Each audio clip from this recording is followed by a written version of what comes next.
ఇవాళ కడప జిల్లాలో నలుగురు ముఖ్య నేతలు పర్యటించనున్నారు. సీఎం చంద్రబాబు నాయుడు, మంత్రి లోకేష్, మాజీ ముఖ్యమంత్రి వైఎస్ జగన్, ఏపీసీసీ అధ్యక్షురాలు షర్మిల వేర్వేరు కార్యక్రమాల్లో పాల్గొనేందుకు సోమవారం కడప జిల్లాకు రానున్నారు. నేడు అన్నమయ్య జిల్లా రాజంపేటకు రాష్ట్ర ముఖ్యమంత్రి చంద్రబాబు రానున్నారు. మధ్యాహ్నం 12 గంటల నుంచి సాయంత్రం 5 గంటల వరకు రాజంపేటలోనే ఉండనున్న సీఎం మండల పరిధిలోని పెద్దకారంపాడు, బోయినపల్లి, తాళ్లపాక గ్రామాల్లో పర్యటించి వారితో ముఖాముఖి నిర్వహించనున్నారు. పెద్దకారంపాడు గ్రామంలోని లబ్ధిదారులకు ఎన్టీఆర్ భరోసా పెన్షన్లను ఇంటింటికి వెళ్లి పంపిణీ చేయనున్నారు. అనంతరం బోయినపల్లిలో నిర్మించిన ధోబీ ఘాట్ ను పరిశీలిస్తారు. అక్కడి నుండి నేరుగా తాళ్లపాకలో ఏర్పాటు చేసిన ప్రజావేదిక వద్దకు చేరుకొని మాట్లాడతారు. సీఎం పర్యటన సందర్భంగా జిల్లా కలెక్టర్ చామకూరి శ్రీధర్, జిల్లా ఎస్పీ విద్యాసాగర్ నాయుడు ఇప్పటికే అన్ని రకాల ఏర్పాట్లను పూర్తి చేశారు. ఆటంకం కలిగిస్తారనే అనుమానం ఉన్న వారిని అదుపులోకి తీసుకున్నామని ఎస్పీ తెలిపారు.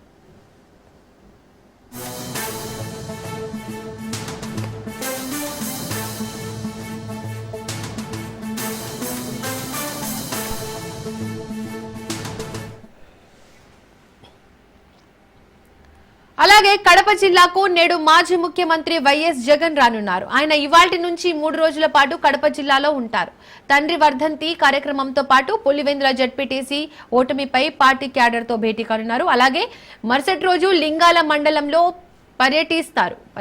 అలాగే ఏపీసీసీ అధ్యక్షురాలు వైఎస్ షర్మిల ఈ రోజు సాయంత్రం కడపకు రానున్నారు. వైఎస్ రాజశేఖర్ రెడ్డి వర్ధంతి కార్యక్రమంలో పాల్గొనేందుకు ఆమె నేడు కడపకు చేరుకుంటారు.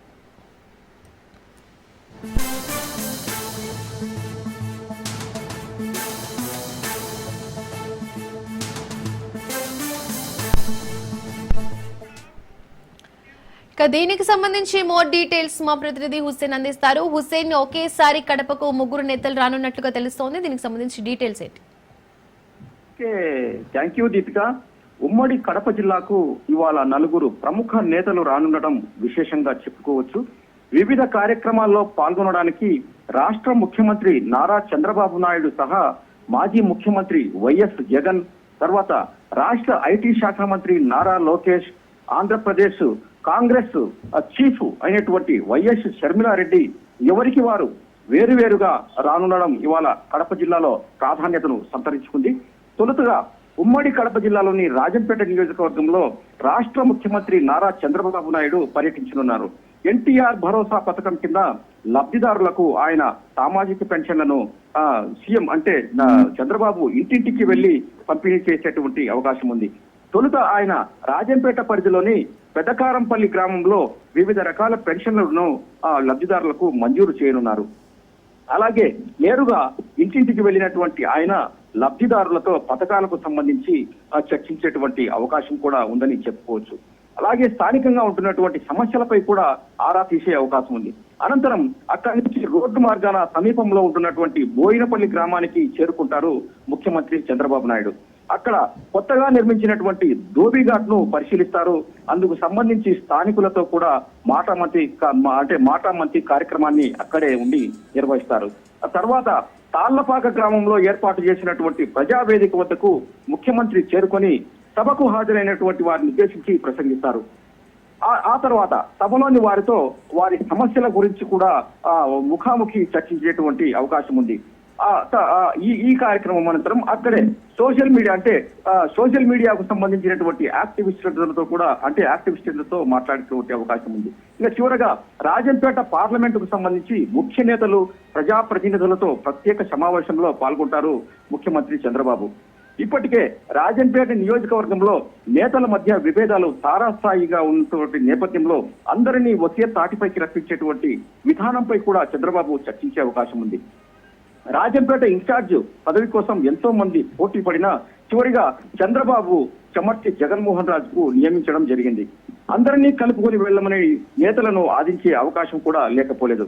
అలాగే ఉమ్మడి కడప జిల్లాలోని కడప, అన్నమయ్య జిల్లాలకు సంబంధించి పార్లమెంటు స్థాయి అధ్యక్షుల నియామకం విషయంపై కూడా చంద్రబాబు అక్కడి అంటే జిల్లాకు సంబంధించినటువంటి నేతలతో చర్చించేటువంటి అవకాశం ఉంది. ఇదిలా ఉండగా ఇవాళ మధ్యాహ్నానికి రాష్ట్ర మాజీ ముఖ్యమంత్రి వైఎస్ జగన్మోహన్ రెడ్డి కడప జిల్లా పులివెందులకు రానున్నారు. ఇవాటి నుంచి ఆయన 3 రోజుల పాటు జిల్లాలోని పులివెందులలో బస చేస్తారు. ఇవాళ సాయంత్రం కొన్ని కార్యక్రమాల్లో పాల్గొన్నటువంటి జగన్మోహన్ రెడ్డి రాత్రికి స్వస్థలమైన అంటే స్వగృహమైనటువంటి బాక్రాపురంలోని ఇంటిలో రాత్రికి బస చేస్తారు. ఉదయం ఇడుపులపాయ వైఎస్ ఘాట్ వద్ద తన తండ్రి దివంగత CM doctor YS Rajasekhara Reddy వర్ధంతి కార్యక్రమాల్లో పాల్గొంటారు. అనంతరం లింగాల మండలంలోని పలు కార్యక్రమాలకు సైతం హాజరై అక్కడ ఉన్నటువంటి కార్యకర్తలతో కూడా మాట్లాడేటువంటి అవకాశం ఉంది. తర్వాత పులివెందులలో అంటే మొన్న జరిగినటువంటి పులివెందుల జడ్పీటీసీ ఉప ఎన్నికల ఓటమికి సంబంధించినటువంటి అంశంపై కూడా పులివెందుల నేతలతో పాటు జిల్లా ముఖ్య క్యాడర్ తో కూడా సమావేశమయ్యేటువంటి అవకాశం ఉంది. ఇదిలా ఉండగా ఏపీ అంటే ఆంధ్రప్రదేశ్ కాంగ్రెస్ అధ్యక్షురాలు అయినటువంటి వైఎస్ షర్మిలారెడ్డి కూడా ఇవాళ మధ్యాహ్నము కడప నగరానికి చేరుకుంటారు. స్థానిక పార్టీ కార్యాలయం అయినటువంటి ఇందిరాభవన్ లో జిల్లా నేతలతో అంటే అందుబాటులో ఉన్నటువంటి జిల్లా నేతలతో ఇతర కార్యకర్తలతో కలిసి సమావేశం అవుతారు షర్మిలారెడ్డి. రాత్రి ఇడుపులపాయకు వెళ్లి అక్కడ ఉన్నటువంటి గెస్ట్ హౌస్ లో బస చేస్తారు ఆమె. రేపు తన తండ్రి దివంగత సీఎం వైఎస్ వర్ధంతి కార్యక్రమాల్లో కుటుంబ సభ్యులతో కలిసి ఆమె పాల్గొంటారు. ఇదిలా ఉండగా రాష్ట్ర ముఖ్యమంత్రి నారా లోకేష్ సైతం ఇవాళ సాయంత్రం కడప నగరానికి చేరుకుంటారు. రేపు ఇక్కడి కొప్పర్తి పారిశ్రామికవాడలో జరిగేటువంటి పలు అభివృద్ధి కార్యక్రమాలకు సంబంధించి రాష్ట్ర జిల్లా స్థాయి నేతలతో ఆయన చర్చించేటువంటి అవకాశం ఉంది. అలాగే మోడల్ డిగ్రీ అంటే ప్రభుత్వ మోడల్ డిగ్రీ కళాశాలను కూడా ఆయన ప్రారంభించేటువంటి అవకాశం కూడా ఉంది. ఈ విధంగా ఒకే రోజు ఉమ్మడి కడప జిల్లాలోని 4 ముఖ్య నేతలు వస్తుండటంతో అధికారులు తర్వాత పోలీసు సిబ్బంది ఆయా పార్టీల నేతలు ఎవరికి వారు బిజీగా ఉంటున్నారు. Deepika. Right Hussain, thank you.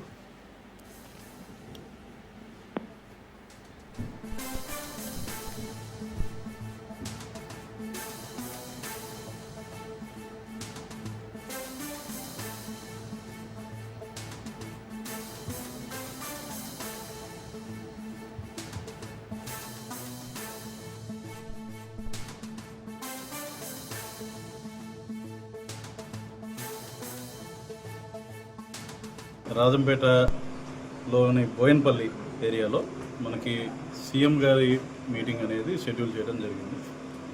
దీంట్లో ఈ పెన్షన్స్ ఇవ్వడము, అదేవిధంగా కొంతమంది బెనిఫిషియరీస్ హౌసెస్ విజిటింగ్ ఉంది, అదేవిధంగా కొన్ని ఏరియాస్ విజిటింగ్ కూడా పెట్టుకోవడం జరిగింది. Followed by party cadre meeting and అక్కడ నుండి హెలిప్యాడ్కి నిష్క్రమించడం జరుగుతుంది.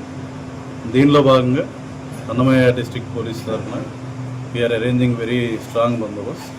ముఖ్యంగా చూసుకుంటే పట్టణంలో కానివ్వండి, జిల్లాలో కానివ్వండి, వివిధ రకాలుగా ఉండే ట్రబుల్ మాంగర్స్ని అబ్జర్వ్ చేయటము, అదేవిధంగా క్రిమినల్ ఎలిమెంట్స్ ఎవరైనా ల్యాండ్ ఆర్డర్ పరంగా డిస్ట్రప్షన్ క్రియేట్ చేయడానికి అవకాశం ఉన్న వాళ్ళందరినీ కూడా ఇప్పటికే ఐడెంటిఫై చేసుకుని వాళ్ళని అబ్జర్వేషన్లో పెట్టడం జరిగింది. ఈ ఈవెంట్కి ఎటువంటి ఇబ్బంది లేకుండా సఫిషియెంట్ నెంబర్లో ఫోర్స్ డిప్లాయ్మెంట్ కూడా చేయడం. మోర్ దెన్ 600 plus ఉంటుంది ఫోర్స్ డిప్లాయ్మెంట్ అనేది. Specific details of force deployment